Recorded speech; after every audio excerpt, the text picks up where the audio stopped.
It's been 2 weeks since skeletal remains were first uncovered at a construction site in Flagler County. On Saturday, teams from the Sheriff's Office, FDLE, and the University of South Florida finished their work. WESH 2's Claire Metz reports with 90% of the skeleton recovered, officials are optimistic about identifying the remains.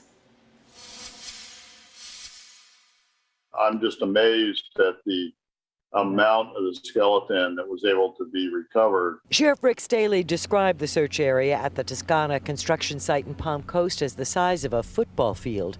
In the early going, detectives were using shovels and buckets.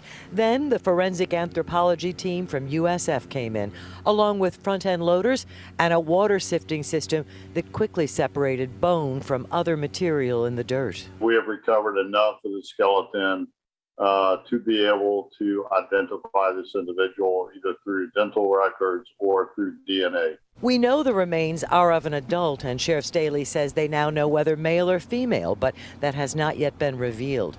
The remains have been turned over to the medical examiner's office, where the sheriff hopes the ME can not only determine who the person was, but how he or she died.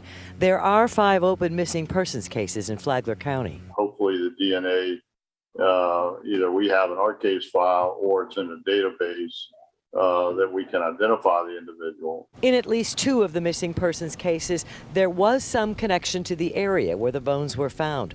Both those cases more recent. Investigators have already determined the remains are no more than 10 to 20 years old. The sheriff says the ME's work with dental records and DNA will take time. If no identification can be made, the sheriff's hoping the team can create a clay model from the recovered remains.